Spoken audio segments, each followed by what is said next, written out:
Hey Virgos, how y'all doing? Welcome. We're going to be doing your October general reading here. So let's get right into your meditation. It was brief yet vivid. The first thing that I saw was an elephant, which is Virgo / hermit energy for me, which is a gentle remover of obstacles. The waymaker. Elephant is so auspicious to have come through in your meditation for sure. Then I was taken to a very dense, wonderfully rich rainforest. And I was taken to a very particular image from an oracle deck that I haven't used in a minute, but it's Earth Magic, I think I'm saying this right, Earth Magic Oracle by Stephen D. Farmer. And it's the image of the green man, and I believe it says synergy on it. And I saw an image of that, and I was taken to this kind of jaguar green man energy, which is very much about the alchemical process. It's very much a magician / shamanic energy. I'm feeling like it's made to order. So the sense that I'm getting for y'all for October is it's a lot about don't be afraid to order off the menu. Yeah. If you're going to a restaurant and you're looking through everything and you're like, you know what? I would kind of like this main from this dish and then this side from this dish. And then I want to garnish that they don't even have listed, but I know they have it. Like you create your own order. I'm sure they just love you for doing that at a restaurant, but I'm saying like, it relates to your life. Don't be shy. Don't be afraid to custom order for yourself and order off the menu. I keep hearing that. It's a lot about what you create. That green man synergy energy is really about creating circumstances, opportunities, perspectives, relationships, solutions, I'm hearing to things that are a blend, right? Maybe they're a blend of more than one person's opinion. Maybe you're kind of bringing together in one pot differing kinds of people or different opinions or different points from your personal history and background. But you're bringing different things together that on the surface don't seem to go together. But you're bringing them together to find that together they work even more beautifully than they did in their original formations. I'm actually seeing something specific. It's from, I don't know his name. I feel bad because I'd love to shout him out, but he's on TikTok. And it's this like DJ person who takes different songs that, are quote meant for each other, and he puts them together and mixes them. And they sound so much better together than they even did apart. Like it's just mind blowing. And that's what I'm getting for you. So really interesting, fun energy there for you guys for sure. Let's get your animal energy. Oh yeah. Oh yeah. So here we have the bat here, which is really brilliant because the bat is death in the tarot. Yeah, you have the moon here, the bat rising in the moonlight, beautiful air energy here. This is transformation, but this is also an aspect of shadow work and shadow side. Fascinating because we were talking about the green man and shamanic work, right? Which is very much about the shadow side or the subconscious, the collective subconscious, the collective darkened psyche, right? So this is really cool that this is coming out for you guys, but this is a rising again. This is a transformation. This is a rebirth. This is power. But what I'm really obsessed with for you guys around this is that, remember how I said like ordering off menu or doing something that's custom made to order? Bats are very, if you think about it, they're not the most warm and cuddly. They're, maybe not a lot of children walking around with stuffed bats under their arms, like they're a bit of an acquired taste or a bit of a more rare delight, I think, not as appreciated as they could or should be. But if you think about that, this is a very unique perspective on something that's coming to light, or a very unique lens through which to view something, right? So it's interesting. I'm getting that scene in or is it The Hobbit? It's The Hobbit. I forget which one, where they have to view this map to get to the Lonely Mountain, and it's only visible on a certain moon phase, on a certain night, like, with a translator, with Elrond. And so they can only see this certain, map, this script on this map under this certain moon. And so that's coming up here for me with this. So I do think that there's an emphasis on how you see something or something being revealed to you, possibly through surprising means or through dream time, or through, you know, it may just like hit you through the back door of the subconscious into your conscious mind. That's what I'm getting. All right. Let's see what's going on. One thing is going on. You know what? I'm really hearing again, being open to new ways of doing things, being open to feedback or advice or perspective that may come from, I almost said unwelcome sources, maybe unwelcome, maybe unexpected sources, unusual sources. I'm hearing from the mouth of babes. I feel like there's something about that. I feel like the worst thing that you could do to kind of cheat yourself out of this like transformation opportunity here would be to judge a book by its cover or to think you know how something's going to go before giving it a fair shot. Okay, so we got the Lady of Swords here. So this equates to the Queen of Swords, which is really lovely because the Queen of Swords here, you've got double air sign here, or air energy here.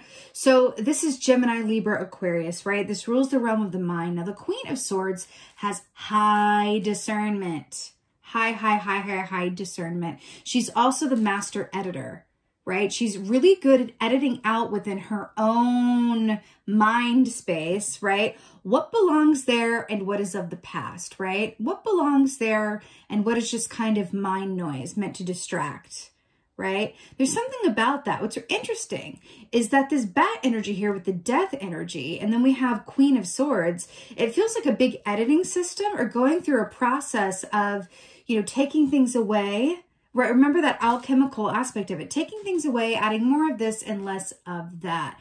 But it does feel like you are in a point in your life where your discernment is at the forefront of your experience. And you may be thinking a lot about fair, objective decisions and really a lot of mental activity, which is great. I feel like Virgos are, you know, right in line with that, right? You guys' mind space is so wonderful. I mean, out of all of the earth signs, you guys, in my opinion, are the closest to air energy for sure. I mean, you're earth, you know what I mean, but you guys are a lot like air signs in my experience of you.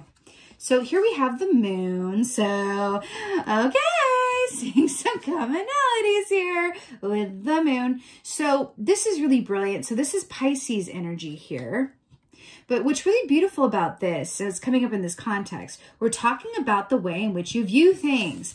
And then we have the Queen of Swords with these little spectacle things on here on her eyes. Like she's all about that clear vision, that clear perspective, right?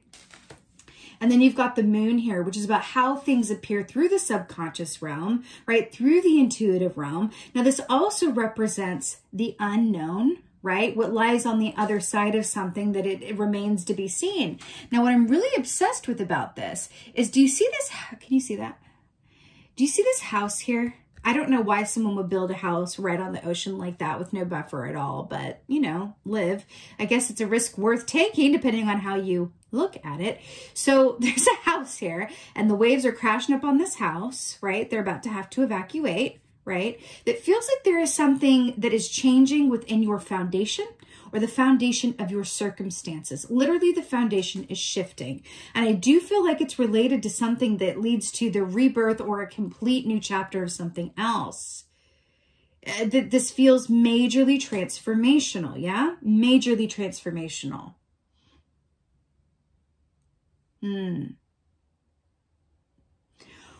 Relying on others that you trust and whose judgment you trust can be extra helpful during this time. Just as a sounding board, someone to kind of bounce ideas off of or share what happened during the day and get their perspective on. I'll tell you, even though you are obviously an earth sign, you're not coming across to me as very earthy quite with the energy I'm feeling, right? We may have earth come out, but you are feeling quite airy.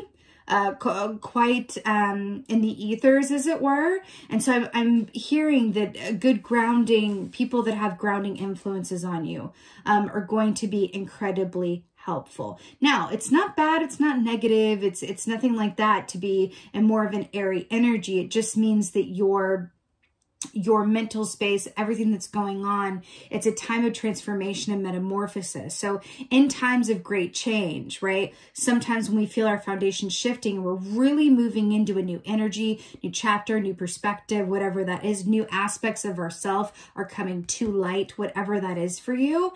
It can be incredibly helpful to just mindfully ground yourself, right? And that can be, again, talking with other people who help you re-engage with your natural perspective by benefit of their own, or doing grounding activities, right? That get you from feeling like the waves are crashing up against your house to kind of being connected with the earth and everything is happening in its divine timing, you know, in the best way possible, right? But transformation is absolutely at the core of this.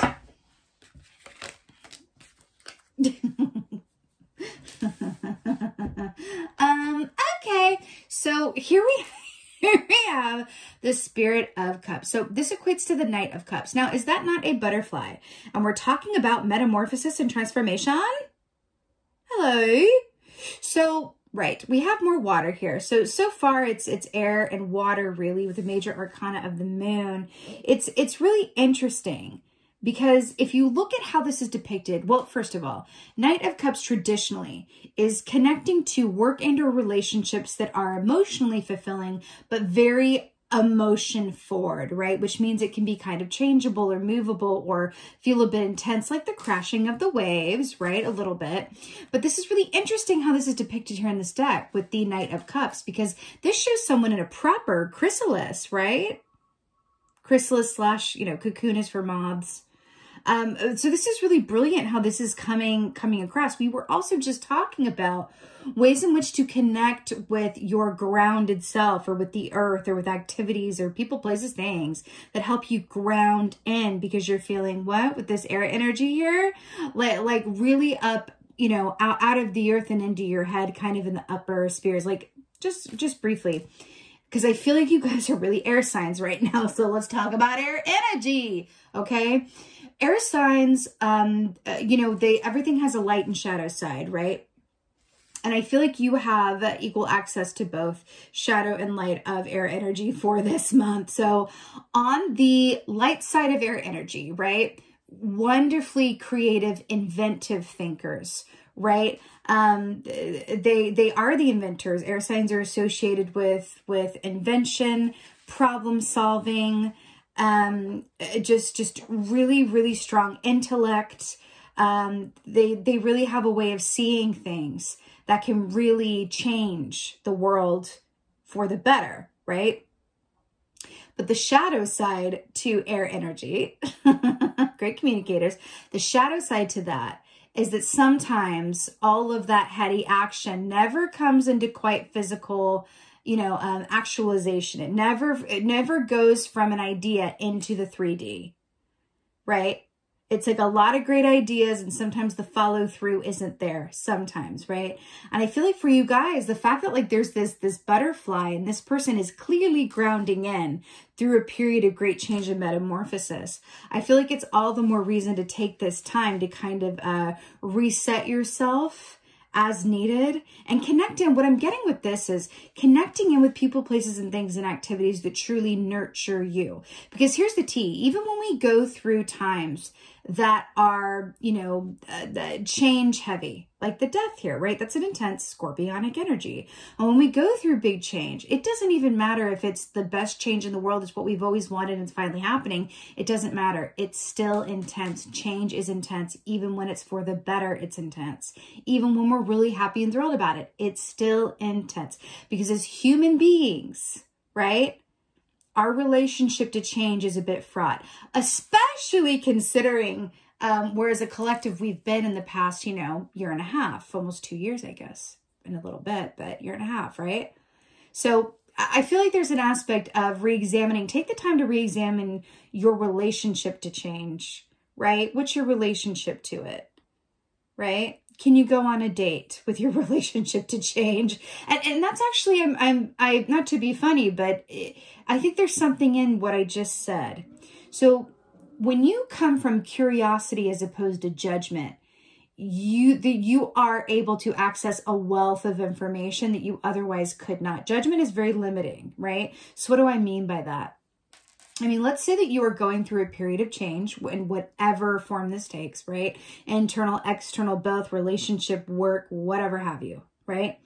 Let's say you're going through this change and you feel like a lot of feelings about it because there's a lot of water here. You're feeling some sort of, you know, response to it, right?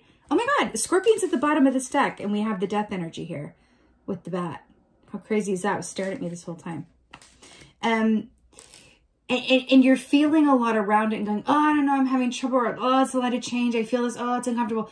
If you were to approach it from a place of curiosity and ask this shadow aspect of yourself, this is interesting. Let's have an interview. Aspect of myself that's struggling, or aspect of myself that's afraid, or aspect of myself that is really engaged right now and at the forefront. What's going on? How do you feel about this? Why are you resisting this?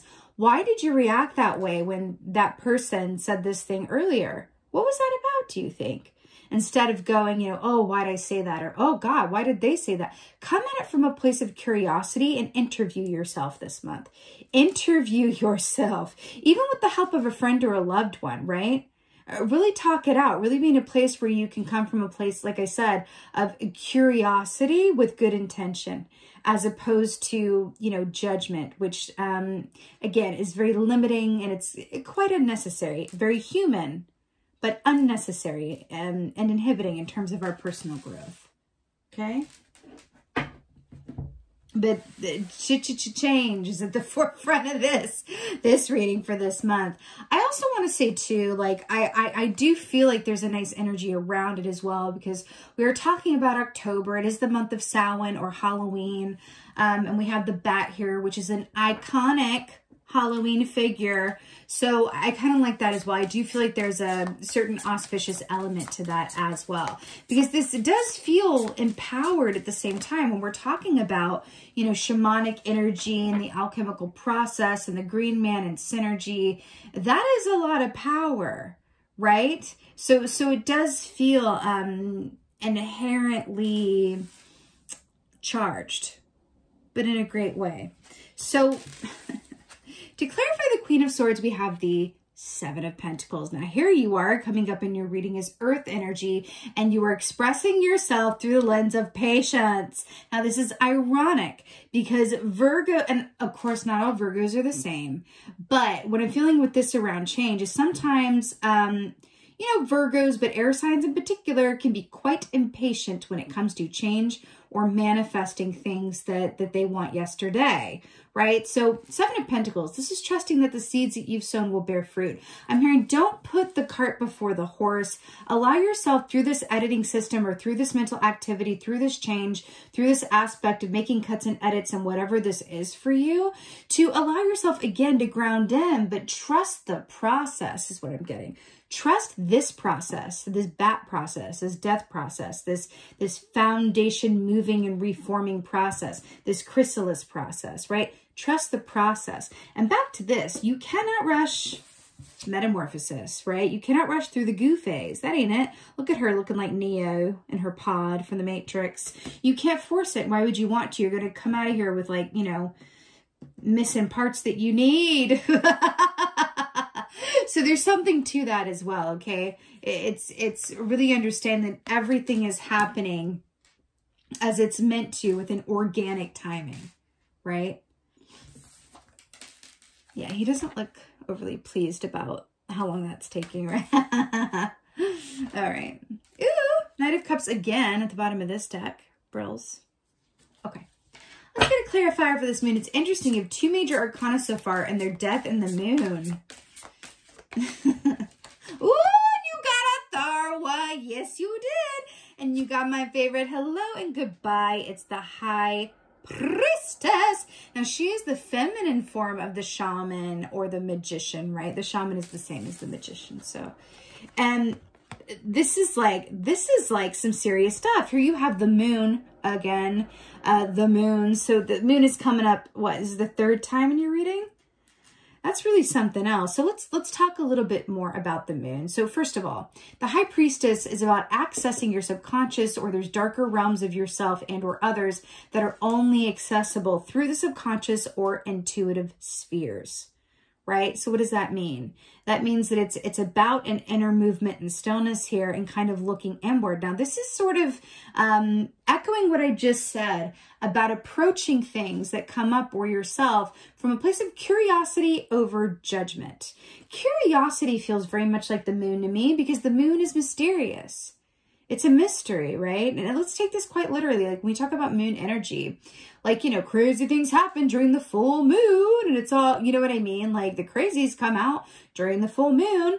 I look at the moon energetically as it relates to, you know, living beings, as it unleashes, has the potential to unleash the wilder aspects of ourselves, the aspects of ourselves that are not controlled, that are not domesticated, that are not civilized, so to speak. But there's a lot of information in the untamed aspects of ourselves, right? You're being really asked to look within from a place, again, of curiosity with the good intention of broadening and deepening your perspective of self and others.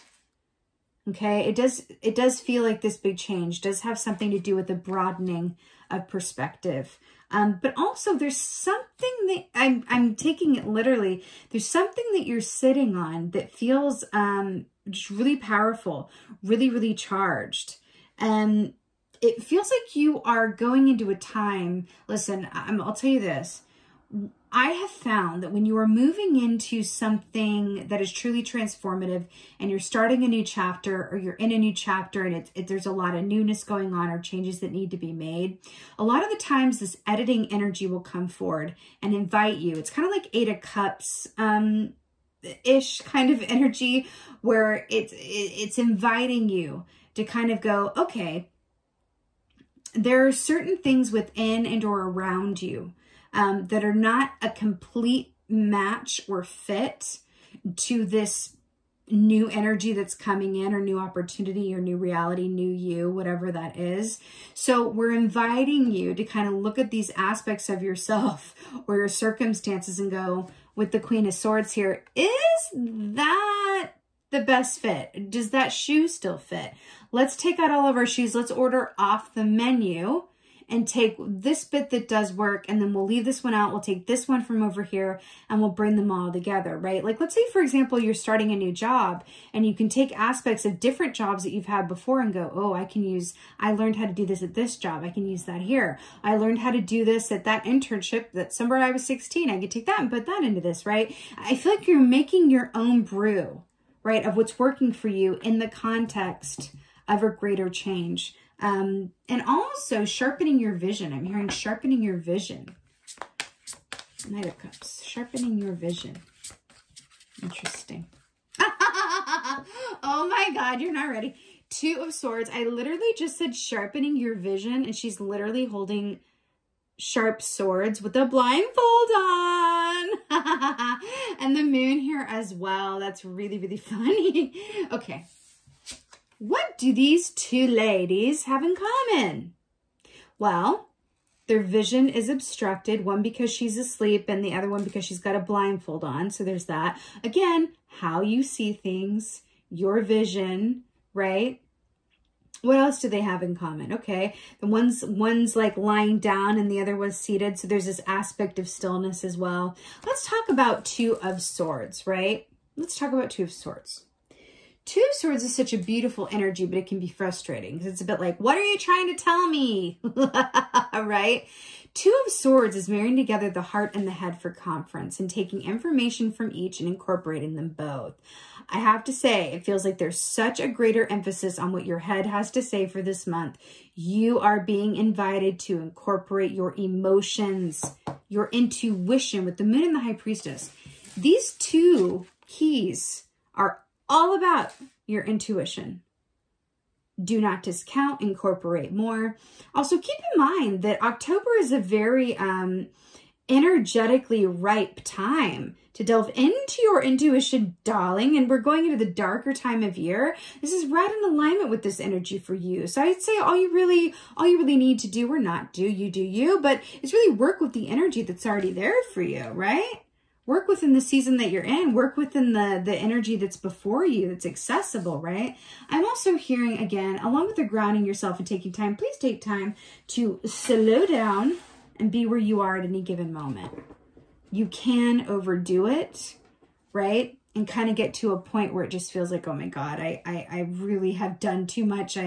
What's the word I'm looking for when you kind of get burnt out? So just a little word to the wise there about taking that time to ground in, being where you are, and balance all of this heady activity with your intuitive emotional sphere. It is there to inform you. Okay? It's not actually a burden like it feels like sometimes. It is there to inform you. Let's get an oracle.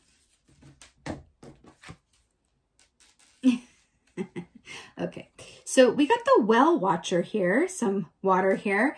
Wisdom, power of the divine, number 7. So the well watcher is very much how you see things. So back to this again, very much how you see things. It's your perspective. This is very much an energy of when you look in a reflective surface, like how clear is that picture with what you see? How are you seeing things?